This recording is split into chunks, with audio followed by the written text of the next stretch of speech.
the best academy. Good evening everyone. Welcome to Daily Current Affairs Sessions of Harish Academy. Today we will discuss November 2nd current affairs in detail.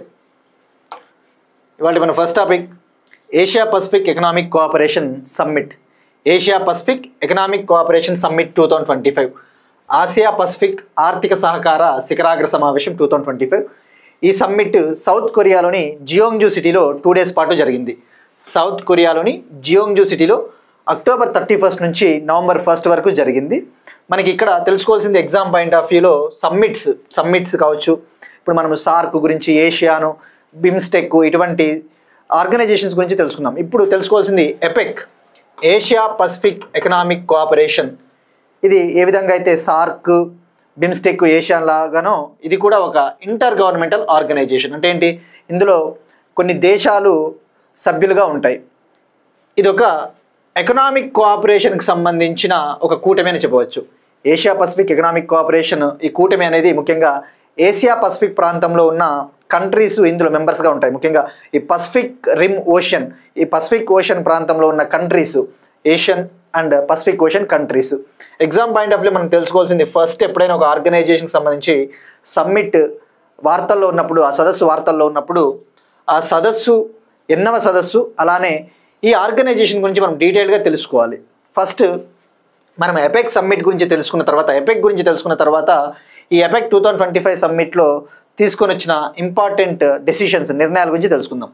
ఏదైనా organisation న్యూస్లో ఉన్నప్పుడు మనం తెలుసుకోవాల్సింది first, organisation ఎప్పుడు ఏర్పాటైంది, when it got established, అది ఎప్పుడు ఏర్పాటైంది.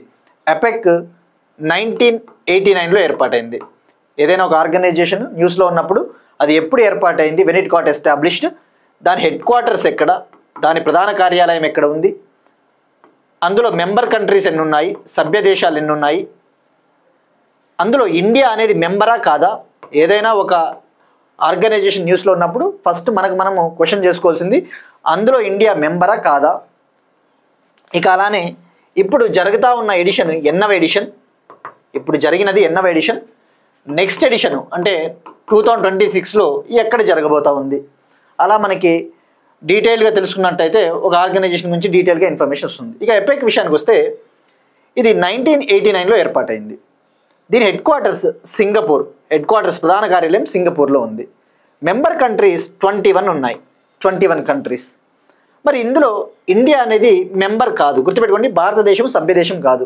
మనం ట్రై చేస్తూ ఉన్నాం కానీ ఇందులో మెంబర్షిప్ కోసం, but still India is not a member of it.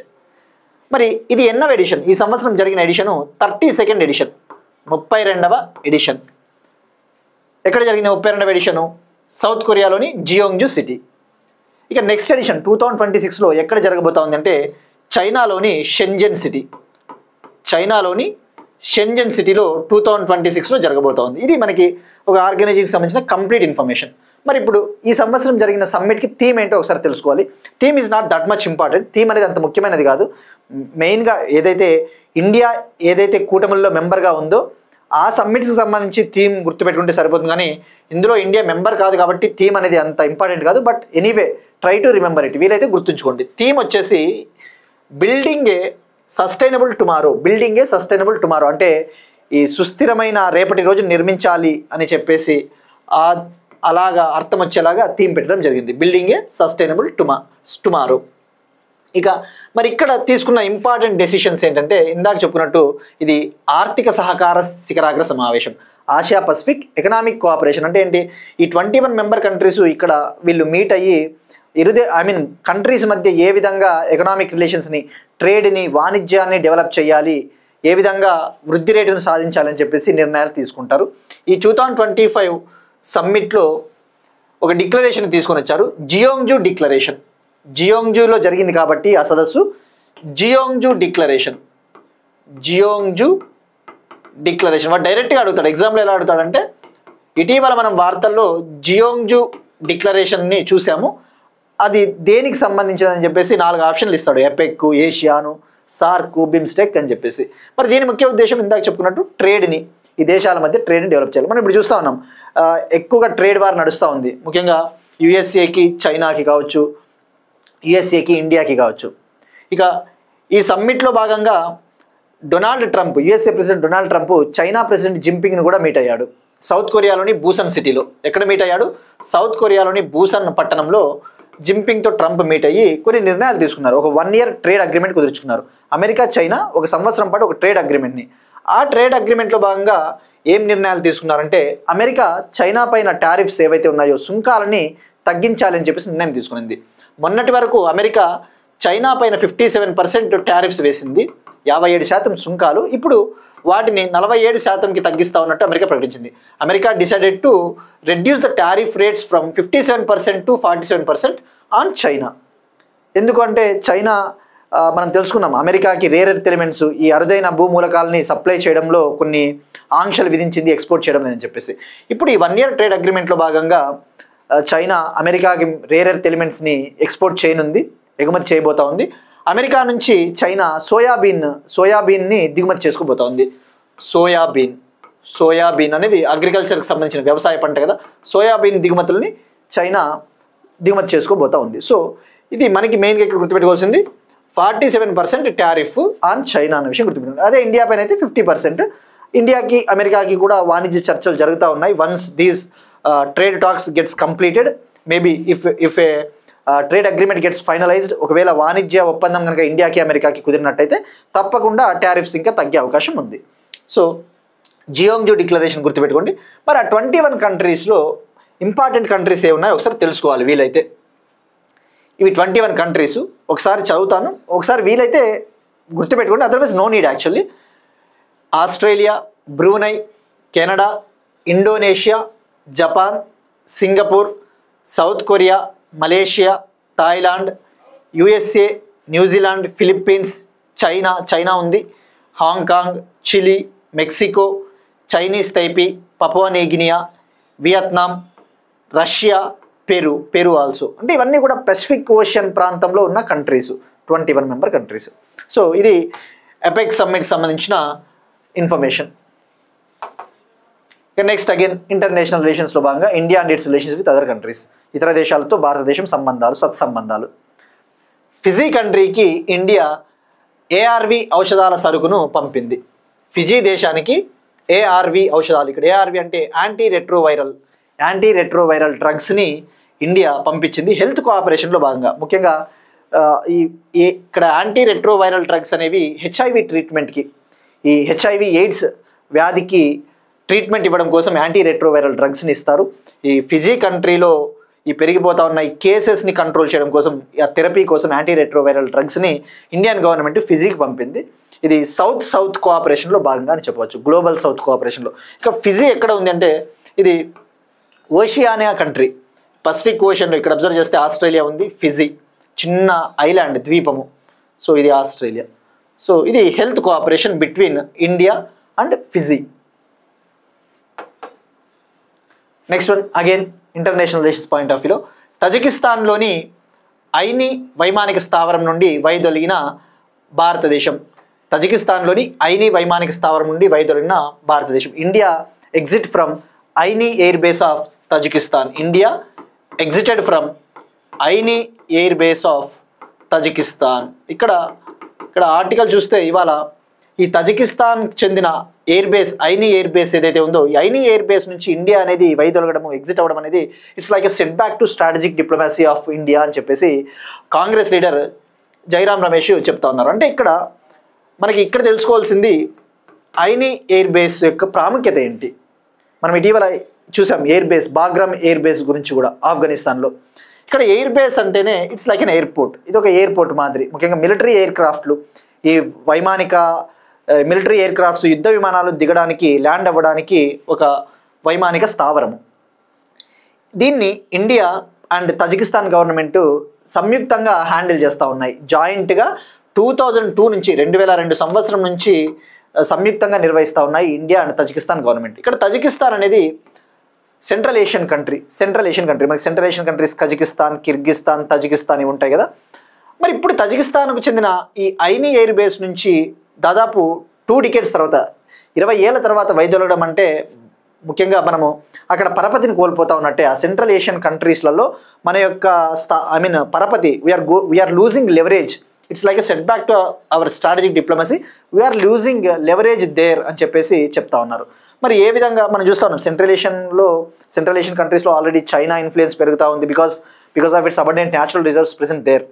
ఈ సెంట్రల్ ఏషియన్ రీజియన్లో ఎక్కువగా న్యాచురల్ రిసోర్సెస్ ఉంటాయి, ఆయిల్ రిసోర్సెస్, గ్యాస్ రిజర్వ్స్ ఇటువంటివి. సో మనం కనుక అక్కడ కనుక మనం పరపతిని పెంచుకోకపోతే అది మనకి దెబ్బ అన్నట్టు ఈ ఆర్టికల్ చెప్తోంది. బట్ ఇక్కడ ఐనీ ఎయిర్ బేసు, దీన్నే గిసార్ మిలిటరీ ఏరోడ్రోమ్గా కూడా పిలుస్తారు, గిసార్ మిలిటరీ ఏరోడ్రోమ్. సో 2 దశాబ్దాల తర్వాత మనం వైదొలుగుతా ఉన్నట్టు ఇండియన్ గవర్నమెంట్ ప్రకటించింది.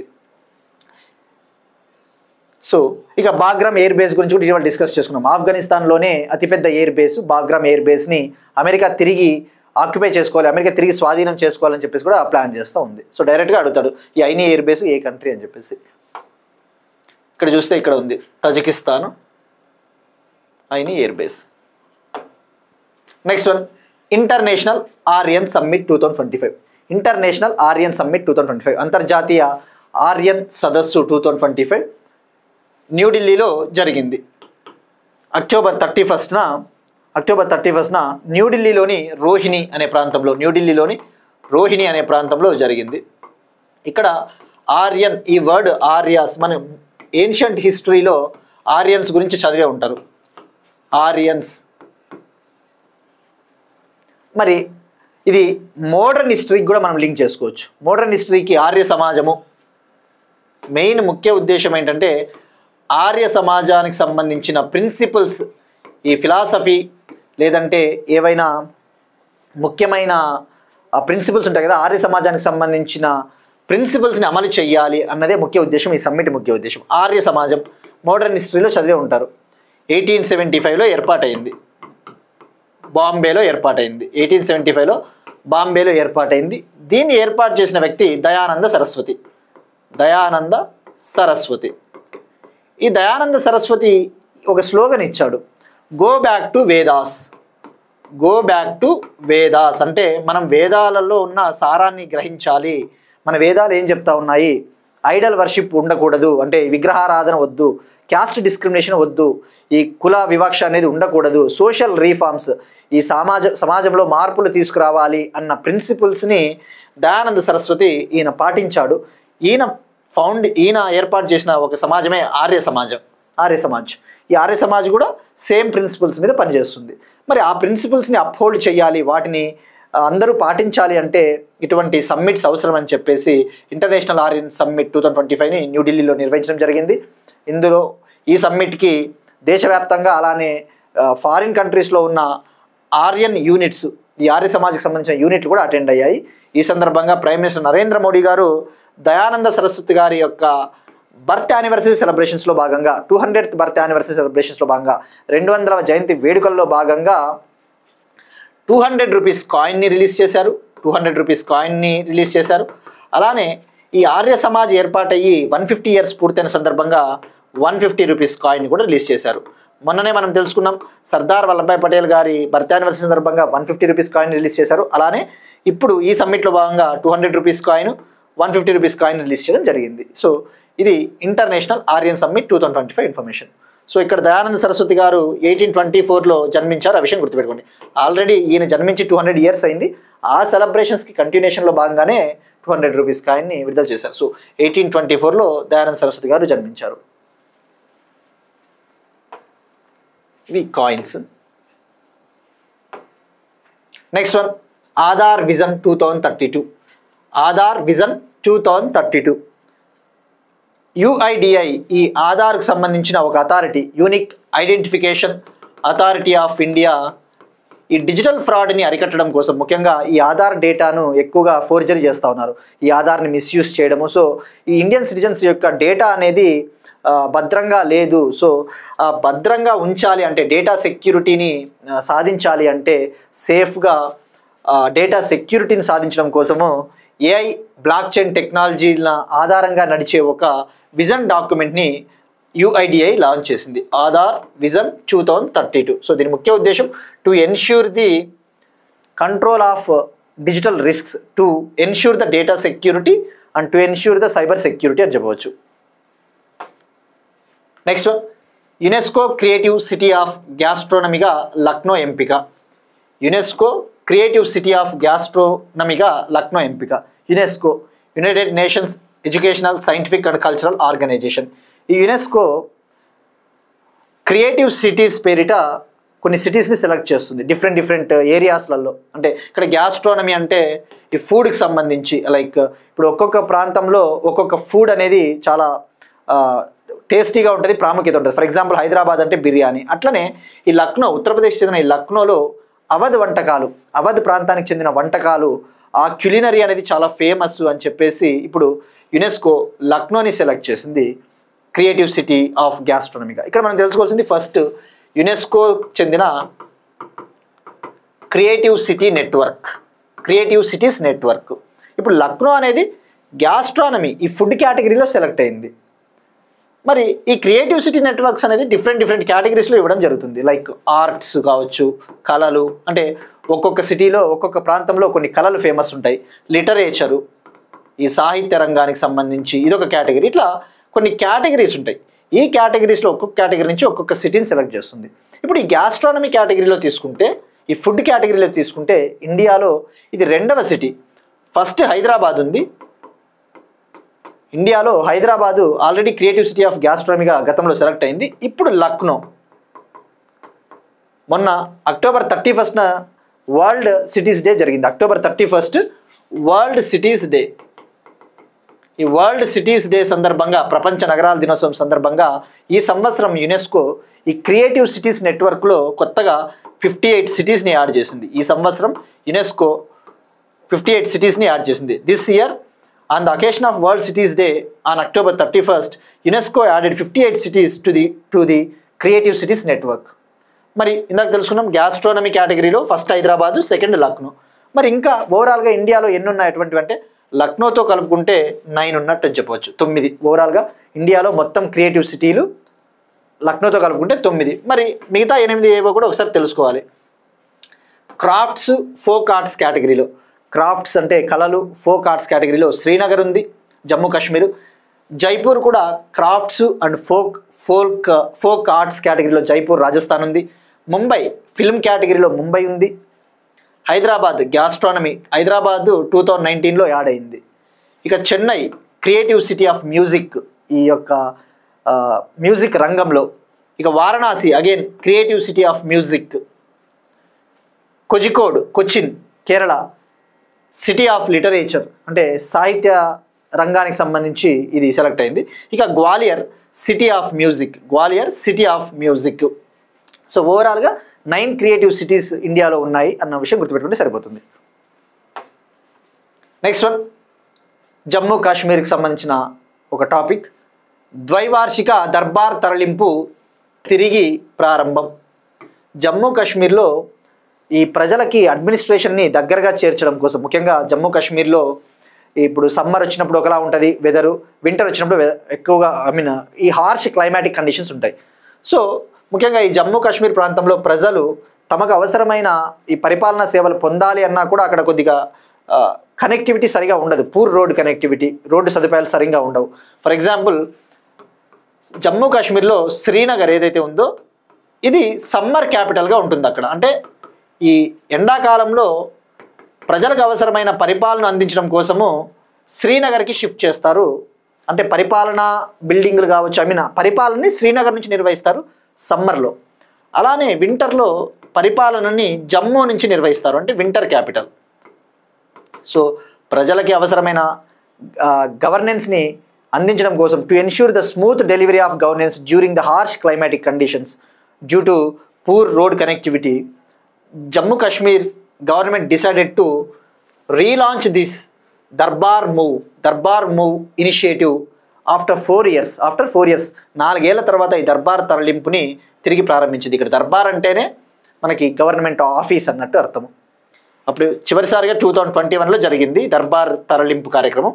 మరి ఎందుకు ఆపేసింది అంటే దీనివల్ల, ఈ దర్బార్ తరలింపు వల్ల సంవత్సరానికి 200 crores ఈ గవర్నమెంట్ పైన భారం పడతా ఉందని చెప్పేసి అప్పుడు దీన్ని రద్దు చేశారు. బట్ అగైన్ ఆఫ్టర్ 4 years ప్రజల అవసరాల రీత్యా దీన్ని స్టార్ట్ చేశారు. So Darbar move Jammu Kashmir after 4 years.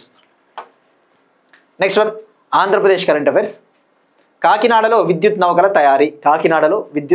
తయారీ. ఇటీవల ముంబైలో జరిగిన ఇండియా మ్యారిటైమ్ వీక్లో భాగంగా కాకినాడకు చెందిన శాన్ మ్యారిటైమ్ షిప్పింగ్ కంపెనీ. కాకినాడలో కార్యకలాపాలు నిర్వహించే San maritime shipping company ministry of ports and shipping and waterways, ఈ కేంద్ర నౌకాశ్రయాలు రవాణా జలమార్గాల మంత్రిత్వ శాఖతో ఒక MOU, ఒక అవగాహన ఒప్పందం కుదుర్చుకునింది. ఈ అవగాహన ఒప్పందంలో భాగంగా కాకినాడలో ఈ శాన్ మ్యారిటైమ్ షిప్పింగ్ కంపెనీ మరియు ఈ మినిస్ట్రీ ఆఫ్ పోర్ట్స్ కలిసి ఎలక్ట్రిక్ షిప్స్ని తయారు చేయబోతున్నారు. ఎలక్ట్రిక్ షిప్స్ని, విద్యుత్ నౌకల తయారీ. దీనికోసం 600 crore ఇన్వెస్ట్మెంట్ చేయబోతా ఉంది ఈ కంపెనీ. ఇక అలానే కాకినాడలో ఒక షిప్ యార్డ్ని డెవలప్ చేయడం కోసము 200 crores పెట్టుబడిగా పెట్టబోతోంది ఈ కంపెనీ. ఇక ఈ ఎలక్ట్రిక్ షిప్స్ మ్యానుఫ్యాక్చరింగ్, విద్యుత్ నౌకల తయారీ కోసము జపాను, నార్వే టెక్నాలజీని ఈ కంపెనీ ఉపయోగించుకోబోతోంది. Japan and Norway technology is going to be utilized for the construction for the manufacturing of electric ships in Kakinada. Next one, economics సంబంధించిన current affairs. Indian Institute of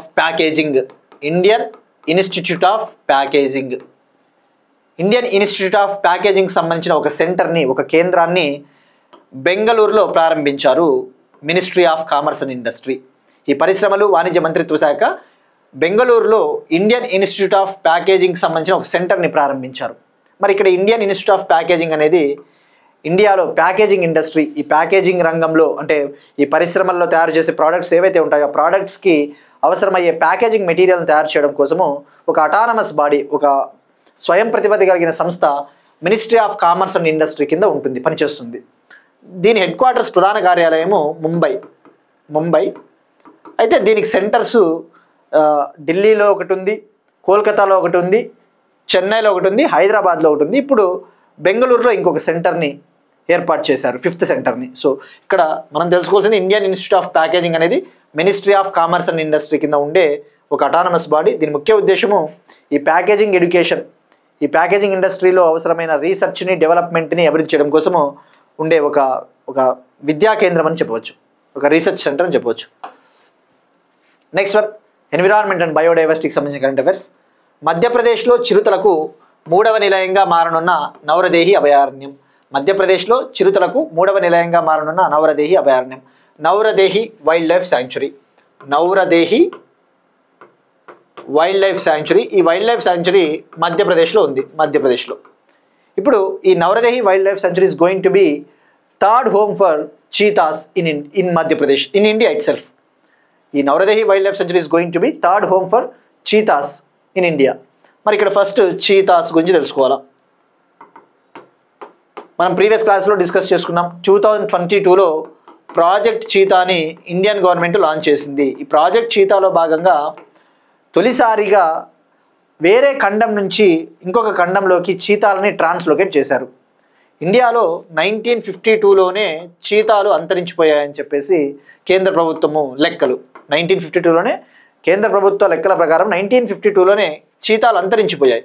మరి ఈ చీతాలు అంతరించిపోయినప్పుడు వీటిని మళ్ళీ తీసుకురావాలి so అని చెప్పేసి 2022లో ప్రాజెక్ట్ చీతాని గవర్నమెంట్ ప్రారంభించింది. ఈ ప్రాజెక్ట్ చీతాలో భాగంగా for the first time in the world, తొలిసారిగా ప్రపంచంలోనే తొలిసారిగా inter continental translocation of cheetahs was done. అంటే ఏంటి, వేరే ఖండం నుంచి ఇంకొక ఖండంలోకి చీతాలని తీసుకొని వచ్చారు. ఈ ప్రాజెక్ట్ చీతాలో భాగంగా 2022లో నమీబియా నుంచి చీతాలను తీసుకొని వచ్చారు. 2023లో సౌత్ ఆఫ్రికాలో నుంచి కొన్ని చీతాలను తీసుకొని వచ్చారు. మరి అవి 2022లో అలానే 2023లో ఈ నమీబియా, సౌత్ ఆఫ్రికా నుంచి చీతాలను మధ్యప్రదేశ్లోని కూనో నేషనల్ పార్క్కి తరలించారు. ఆఫ్టర్ దట్ ఈ చీతాలకి 2వ నిలయంగా, సెకండ్ హోమ్గా అదే మధ్యప్రదేశ్లోని గాంధీ సాగర్ వైల్డ్ లైఫ్ శాంచురీకి తరలించారు. ఇప్పుడు థర్డ్ హోమ్గా, 3వ హోమ్ అంటే ఏంటి, కూనో నేషనల్ పార్క్లో ఉన్న వాటిని ఇప్పుడు నవరదేహి వైల్డ్ లైఫ్ శాంచురీకి తరలించే అవకాశం కూడా ఉంది. So Nauradehi wildlife sanctuary Madhya Pradesh. మరి ఇక్కడ చీతా అంటే గుర్తురావాల్సింది, దీని ఐయూసిఎన్ స్థితి వల్నరబుల్. అంటే ఏంటి, దుర్బలమైన స్థితిలో ఉంది, వల్నరబుల్. ఆఫ్రికన్ చీతా ఐయూసిఎన్ స్థితి వల్నరబుల్. ఇక ఇప్పుడు క్వశ్చన్ చూద్దాం. హిన్ము 5 మిస్సైల్ను అభివృద్ధి చేసిన దేశం ఏది? ఇటీవల మనం డిస్కస్ చేసుకున్నాం.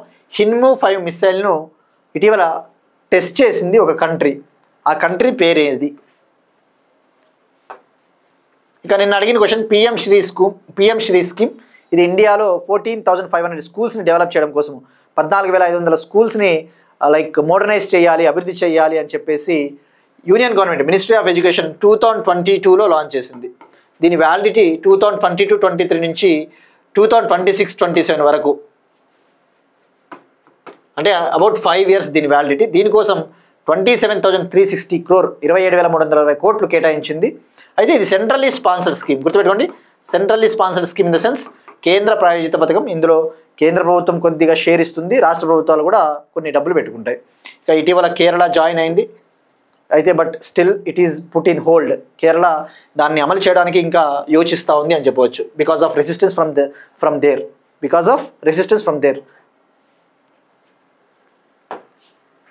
నెక్స్ట్ వన్, ప్రపంచంలోనే అతిపెద్ద మ్యూజియం, వరల్డ్స్ లార్జెస్ట్ మ్యూజియం. ప్రపంచంలోనే అతిపెద్ద మ్యూజియంని ఈజిప్ట్లోని కైరోలో ఈజిప్ట్ ప్రెసిడెంట్ ప్రారంభించారు.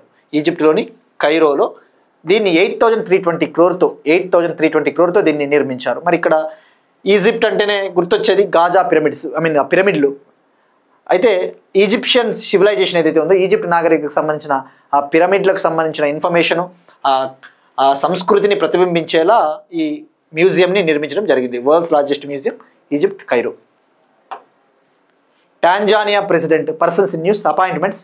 టాంజానియా కంట్రీ ప్రెసిడెంట్గా సమియా హసన్ గారు మళ్ళీ తిరిగి ఎన్నికయ్యారు. సమియా సులుహు హసన్. ఈమె ఇక్కడ టాంజానియాలో జరిగిన ఒక డిస్ప్యూటెడ్ ఎలక్షన్లో, అంటే వివాదాస్పదంగా మారిన ఎన్నికలలో 97% ఓట్స్ సాధించిందట. 97% ఓట్స్ సాధించి టాంజానియా ప్రెసిడెంట్గా తిరిగి ఎన్నికయ్యింది. ఇక టాంజానియా క్యాపిటల్ డొడోమా. ఇది ఒక ఆఫ్రికన్ కంట్రీ. ఇక టాంజానియా అంటేనే గుర్తు రావాల్సింది మనకి, అక్కడ లేక్ విక్టోరియా ఉంటుంది ఆఫ్రికాలో. టక్ అని కూడా మనం లైక్ ఒక షార్ట్ కట్ పెట్టుకున్నాం. లేక్ విక్టోరియా అంటేనే గుర్తు రావాల్సింది టక్ అనే 3 కంట్రీలు, Tanzania, Uganda, Kenya. Next one, word of the year 2025. 2025 ఇయర్కు గాను ఒక ఆన్లైన్ డిక్షనరీ సంస్థ డిక్షనరీ.com ఈ సంవత్సరానికి వర్డ్ ఆఫ్ ద ఇయర్గా ఒక సంఖ్యని సూచించింది, ఒక సంఖ్యని డిసైడ్ చేసింది. దీన్ని వర్డ్గా పిలవలేము, ఎందుకంటే ఇక్కడ మీరు అబ్జర్వ్ చేస్తే 6, 7 అనే 2 నంబర్స్ ఉన్నాయి. So we can't pronounce it as a word. మనం దీన్ని పదంగా పలకలేము. మరి ఎందుకు 6, 7 అనే దాన్ని వర్డ్ ఆఫ్ ద ఇయర్గా ప్రకటించింది అంటే, ఈ జెన్ ఆల్ఫా జనరేషన్ ఏదైతే ఉందో, అంటే ఎవరైతే 2010 నుంచి 2024 ఆర్ 2025 2010 నుంచి 2024-25 మధ్య జన్మించిన వాళ్ళని జనరేషన్ ఆల్ఫాగా పిలుస్తారు, సో ఆ జనరేషన్ ఆల్ఫా ఎక్కువగా ఈ వర్డ్ని ఎక్కువగా యూజ్ చేస్తూ ఉన్నారు. సో దానికి అది కూడా సంకేతంగా ఒక సంజ్ఞల ద్వారానే చూపించగలుగుతారు. సో అందుకు వర్డ్ ఆఫ్ ద ఇయర్గా డిక్షనరీ.com దీన్ని ప్రకటించింది. ఇక నెక్స్ట్ వన్, స్పోర్ట్స్కి సంబంధించి Asian youth games 2025. Asian youth games ఈ సంవత్సరం జరిగినది థర్డ్ ఎడిషన్, మూడవ ఎడిషన్. ఈ ఎడిషన్ బహ్రెయిన్లోని మనామాలో జరిగింది. బహ్రెయిన్ కంట్రీలోని మనామాలో అక్టోబర్ 22 నుంచి అక్టోబర్ 31 వరకు జరిగింది. అక్టోబర్ 22 నుంచి అక్టోబర్ 31 వరకు. మరి ఇందులో ఇండియా బెస్ట్ పర్ఫార్మెన్స్ ఇచ్చింది. గతంలో ఎప్పుడు లేనంత బెస్ట్ పర్ఫార్మెన్స్. ఓవరాల్గా 48 మెడల్స్ గెలుపొందింది ఇండియా. ఇక మరి ఎప్పుడు ఫస్ట్ ఎడిషన్ జరిగిందంటే, ఫస్ట్ ఎడిషన్ తొలిసారిగా మొదటి ఆసియన్ యూత్ గేమ్స్ 2009లో జరిగాయి. సెకండ్ ఎడిషన్ 2013లో జరిగాయి. ఇప్పుడు దాదాపు 12 ఏళ్ల తర్వాత థర్డ్ ఎడిషన్ బహ్రెయిన్లో జరిగాయి. మరి ఇండియా అందులో ఈ 48 మెడల్స్లో ఎన్ని గోల్డ్ అంటే 13 gold, 18 silver, 17 bronze. 13 gold, 18 silver, 17 bronze. ఈ థర్డ్ ఎడిషన్లో, ఈ మూడవ ఎడిషన్లో ఓవరాల్గా 45 నేషన్స్ పాల్గొన్నాయి, 45 దేశాలు పాల్గొన్నాయి. మరి ఇక్కడ మనం తెలుసుకోవాల్సింది ఫస్ట్ ప్లేస్లో ఏ కంట్రీ ఉంది. ఫస్ట్ ప్లేస్లో China, People's Republic of China ఓవరాల్గా 147 మెడల్స్ గెలుపొందింది. 63 గోల్డ్, 49 సిల్వరు, 35 బ్రాంజ్. సెకండ్ ప్లేస్లో ఉజ్బెకిస్తాన్ 81 మెడల్స్. థర్డ్ ప్లేస్లో కజకిస్తాన్ 93 మెడల్స్. ఫోర్త్ ప్లేస్లో ఇరాన్ 76 మెడల్స్. ఫిఫ్త్ ప్లేస్లో థాయిలాండ్ 48. సిక్స్త్ ప్లేస్లో ఇండియా 48 మెడల్స్. మరి థాయిలాండ్, ఇండియా సేమ్ మెడల్స్ సాధించినప్పటికీ Thailand 5th, India 6th place. ఎందుకంటే థాయిలాండ్ మనకంటే ఎక్కువ గోల్డ్ మెడల్స్ సాధించింది. సో ఇది ఆసియన్ యూత్ గేమ్స్కి సంబంధించిన ఇన్ఫర్మేషన్. ఇండియా 6th ప్లేస్లో నిలిచింది అన్న విషయం గుర్తుపెట్టుకుంటే సరిపోతుంది. ఇక భారతదేశపు 90th గ్రాండ్ మాస్టర్గా తమిళనాడుకు చెందిన ఒక 16 year old అబ్బాయి నిలిచాడు. భారతదేశపు 90వ చెస్ గ్రాండ్ మాస్టర్గా తమిళనాడు అందులోని చెన్నైకు చెందిన 16 year old 16 ఏళ్ల ఇలంపర్తి ఏఆర్ అనే కుర్రాడు, ఇలంపర్తి ఏఆర్ అనే ఈ చెస్ ప్లేయరు 90వ చెస్ గ్రాండ్ మాస్టర్గా నిలిచాడు. ఈ గ్రాండ్ మాస్టర్ హోదా కావాల్సిన పాయింట్స్ని బోస్నియా అండ్ హెర్జిగోవినాలో జరిగిన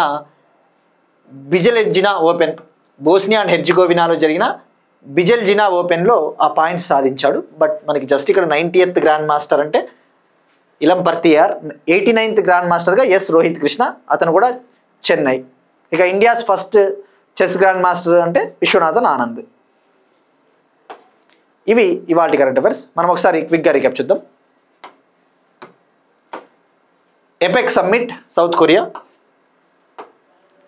ఫిజీకి ఏఆర్వి ఔషధాల సరుకును పంపిన India, Ayni air base Tajikistan, international Aryan summit 2025 Delhi, Aadhaar vision 2032,